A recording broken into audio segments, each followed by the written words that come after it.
S preprosto krvno preiskavo bi zmanjšali rak na želodcu kar za 50%. To drži? To drži, seveda ga ne bi zmanjšali jutri. Ampak če bi začeli z programom primarne prevencije, naprimer pri ljudeh v Sloveniji, ki bi bili stari 30 let, in bi s krvno preiskavo preverili, ali so okuženi z bakterijo Helicobacter pylori, potrdili to okužbo z dihalnim testom in začeli zdravljenje pri tistih, ki imajo okužbo, bi se zmanjšanje raka na želodcu poznalo nekje v 10 do 15 letih.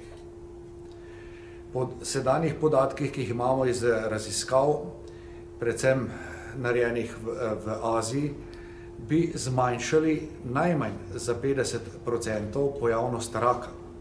In zelo zanimiv je podatek iz Japonske, kjer so začeli z letom 2013 zdraviti vse okužene z okužbo z Helicobacter pylori in ozdravijo približno 1,5 milijona ljudi letno. In pri njih se je že padec smrtnosti zaradi raka na želodcu pojavil. To se pravi, učinek se je že po 5 letih začel pojavljati, ker so zdravili starejše. Starejše, ker če zdravimo mlade, potem preprečimo nastanek predrakavih sprememb, je pa zdravljenje primerno tudi za starejše, ki imajo lahko že predrakave spremembe, tudi njim pomaga ozdravitev okužbe, zmanjša možnost nastanek raka, vendar ga ne spravi povsem na nič, torej da tveganje več ne bi bilo. Zato je pri starejših, ki imajo predrakave spremembe, potrebno tudi endoskopsko spremljanje. 2. oktober je prvič letos dan želodca po celem svetu. In mi smo pripravili novinarsko konferenco danes tudi s tem namenom, da promoviramo ta svetovni dan želodca in da predstavimo slovenski javnosti možnosti za preprečevanje raka na želodcu, ki je bolezen, ki ima visoko smrtnost. V Sloveniji zboli 471 ljudi letno. Projekcije so, da bo tako ostalo tudi še naslednjih 10-15 let. Smrtnost zaradi te bolezni pa je zelo visoka. V Sloveniji 5 let preživi ob postavitvi diagnoze samo 28%. Pa imamo odlično kirurgijo, paciente zdravimo tudi z kemoterapijo pred operacijo in tudi po operaciji, vendar se pač preživetje ne dvigne nad ta procent iz preprostega razloga, ker diagnozo odkrijemo prepozno. Torej, težave pri raku na želodcu se pojavljajo zelo pozno, so nespecifične, kot občutek enega tiščanja v želodcu, zmanjšanje apetita, znaki slabokrvnosti, torej utrujenost in tako neješčnost. In če postavimo diagnozo, ko je rak že razsejan, potem tudi kirurg ne more odstraniti vsega rakastega tkiva. Tako da kirurgi danes zdravijo z operacijami približno 45% vseh bolnikov, pomeni 55% vseh bolnikov niti do kirurgije ne pride. Ampak zakaj se to ne izvaja? Ja, to zahteva določene priprave, določeno logistiko, seveda na koncu tudi določena sredstva. V Slovenskem združenju za gastroenterologijo in hepatologijo smo vlogo dali v lanskem letu za ta program.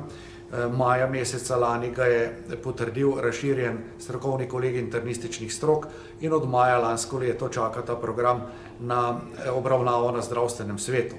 Ko bomo dobili zeleno luč oziroma ko bodo sredstva se namenila za ta program, bomo pa nekaj časa potrebovali, da bomo pač izoblikovali okostje tega programa, torej na Nacionalnem inštitutu za javno zdravje naj bi bilo vodstvo tega programa. Ta program bi imel svoj programski svet, ker bi bili različni strokovnjaki različnih strok, ne samo gastroenterologije, ampak družinske medicine, infektologije, mikrobiologije, epidemiologi. Potem bi morali zagotoviti tudi računalniški program, tako da bi ta program evidentiral vsa zdravljenja v Sloveniji. Potekal bi pa zelo enostavno, za ljudi, za bolnike bistveno bolj, bom rekel, enostavno in bolj prijazno, kot je pa SWIT program trenutno, naprimer, če ga primerjam z enim zelo uspešnim programom za preprečevanje raka na želodcu, ker bi družinski zdravniki, kot ste na začetku omenili, iz kapljice krvi določili, ali ima nekdo bakterijo v želodcu. Ker pomembno je povedati, da večina ljudi, ki ima bakterijo v želodcu, sploh ne čuti nobenih težav in ne vedo, da jo imajo. In potem bi družinski zdravnik zdravo vse te bolnike z priporočenimi shemami in če slučajno zdravljenje prvega reda ne bi bilo učinkovito, kar je pa za pričakovati manj kot v 10%, bi ti bolniki prišli tudi do gastroenterologa na posvet in bi dobili terapijo drugega reda. In mi danes vemo iz svoje vsakodnevne prakse, da ni problem ozdraviti vsakega, ki je s to bakterijo okužen. In kdo je tisti, ki bi moral dati odobritev, da bi se to pričelo?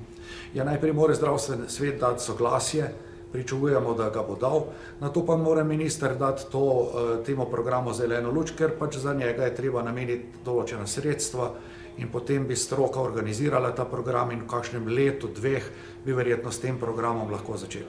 Hvala lepa, se prosim lahko še predstavite? Seveda, hvala lepa tudi vam za vprašanja. Moje ime je profesor dr. Bojan Tepeš, sem specialist internist gastroenterolog in podpredsednik Slovenskega združenja za gastroenterologijo in hepatologijo.